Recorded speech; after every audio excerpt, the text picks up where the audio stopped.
பாருங்கள், தட்டைப்பயிறு கிரேவி ஆகிடுது. இப்போ தான் யாராவது என்னோடய சேனல் புதுசாக பார்க்குறேன் இல்லை அப்படிங்கிற வந்து சப்ஸ்கிரைப் பண்ணிட்டு பாருங்கோ. எல்லாமே small letters ARK Vasanthi creators அப்படின்னு டைப் பண்ணேன்னா ஆல் ஆப்ஷன் பெல் ஆப்ஷன் காட்டும். டச் பண்ணேன்னா ஆல் வந்து கிளிக் கொடுத்தேன்னா உங்களுக்கு உடனே வந்து சப்ஸ்கிரைப் ஆகிடும். நான் போடுற வீடியோ பூரா உங்களுக்கு உடனுக்குடன் நோட்டிஃபிகேஷன் ஆகிடும். வாங்க வீடியோக்களை போகலாம். தட்டைப்பயிறு கிரேவி பண்ண பார்க்க. Hi friends, welcome to ARK Vasanthi கிரியேட்டர்ஸ்லேருந்து ஆனந்தலட்சுமி ரவீந்திரன் பேசுகிறேன்.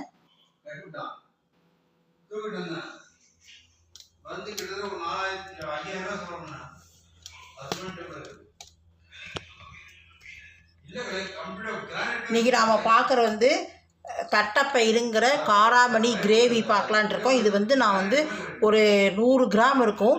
ஒரு 8 மணி நேரம் ஊற வச்சு 5 விசில் விட்டு நல்லா அப்படி தொட்டால் அப்படி மசியணும். அப்படி நல்லா வேக வச்சுட்டுருக்கேன்.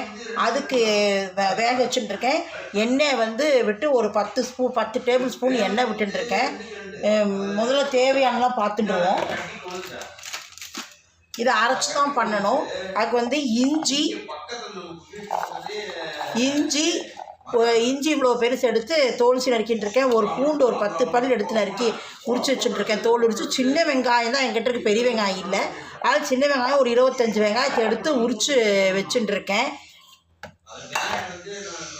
புளியெல்லாம் கிடையாது அதுக்கு.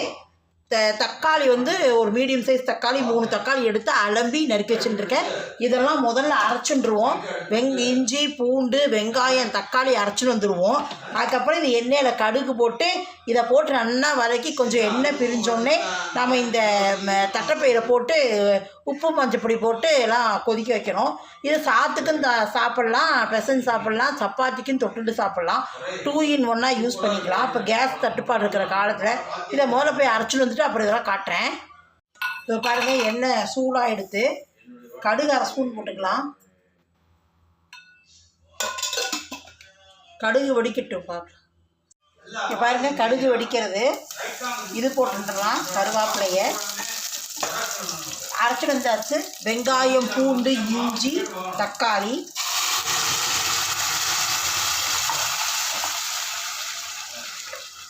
இதை கொஞ்சம் வதக்கி விட்டுட்டு நமக்கு வந்து பச்சை வாசனை போகணும். ஏன்னா நம்ம வந்து வெறும் பச்சையாகவே அரைச்சிட்டுருக்கோம், வதக்கியெல்லாம் அரைக்கலை. அதனால் வந்து ஒரு 5 நிமிஷம் நல்லா 5 நிமிஷமோ 10 நிமிஷமோ நல்லா கொதிக்கணும். அப்போ தான் அந்த வாசனையெல்லாம் போகும்.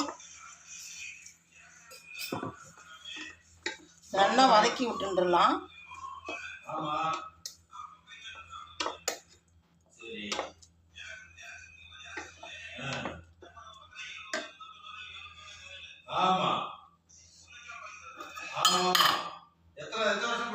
மஞ்சப்பொடி போட்டுக்கலாம் 1 ஸ்பூன்.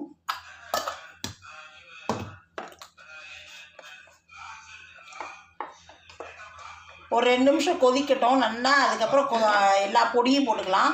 நம்ம வந்து இந்த மாதிரி தனியா பொடி, வரமிளகா பொடி காரத்துக்கு அது எவ்வளோ நமக்கு தேவையோ அது மாதிரி போட்டுக்கலாம்.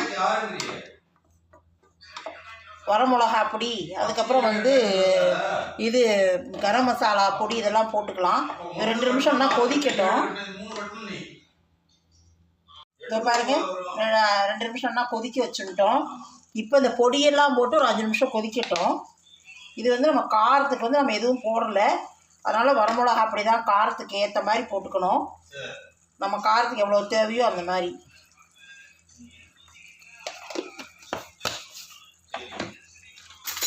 தனியா பொடி போட்டுக்கலாம்.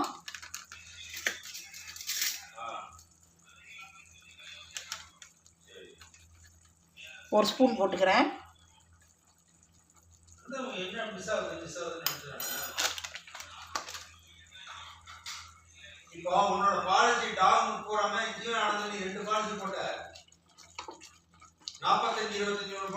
இதுவும் கொஞ்சம் கொதிக்கணும்னா தேவையான உப்பு போட்டுன்றலாம். அதில் நம்ம அந்த கிரேவிக்கு தேவையான உப்பு போட்டுன்றலாம். இது வந்து நம்ம மத்தியானம் சாத்துக்கு யூஸ் பண்ணிக்கலாம். ராத்திரி சப்பாத்தி பண்ணுறேன் அப்படி ஐடியா தான். இந்த மாதிரி பண்ணிட்டேன்னா இப்போ கேஸ் வந்து ரொம்ப செலவு பண்ணாத நம்ம சிக்கனமாக பண்ணிக்கிற அளவுக்கு பண்ணிக்கலாம். இது உப்பு போட்டுக்கலாம் தேவையானது. 2 ஜீவன் மொத்தம் 3 ஜீவன் ஆனது போட்ட ஒண்ணு உங்க மிஸ்ஸஸ் வந்து 2 வந்து ஓவரா போட.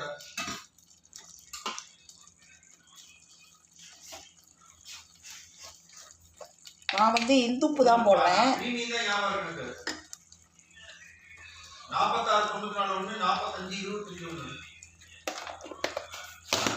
உப்பு எவ்வளோ தேவையோ அதை போட்டுக்கோங்க. நான் இந்துப்பு போட்டுருக்கேன்.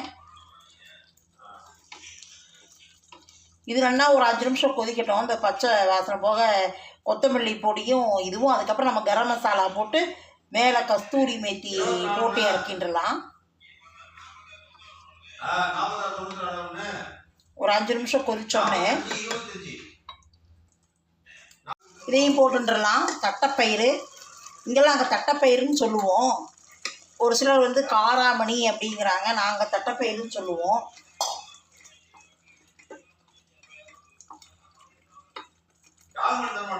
இது இதோட சேர்ந்து கொதிக்கட்டும். அப்போதான் அந்த உப்பு காரம் இதெல்லாம் இந்த தட்டைப்பயிறுல இறங்கும். கரம் மசாலா பொடி ஒரு 1/2 ஸ்பூன் போட்டுக்கிறேன்.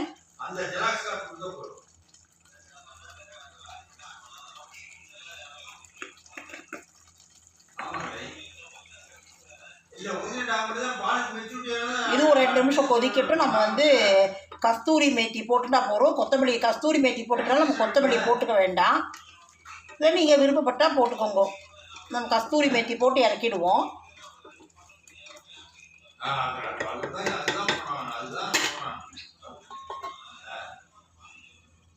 கஸ்தூரி மேத்தி பாருங்கள் எடுத்துன்னு இருக்கேன். இதை நான் என்ன அப்படி கையில் தேய்ச்சி விட்டு தான் போடுங்க.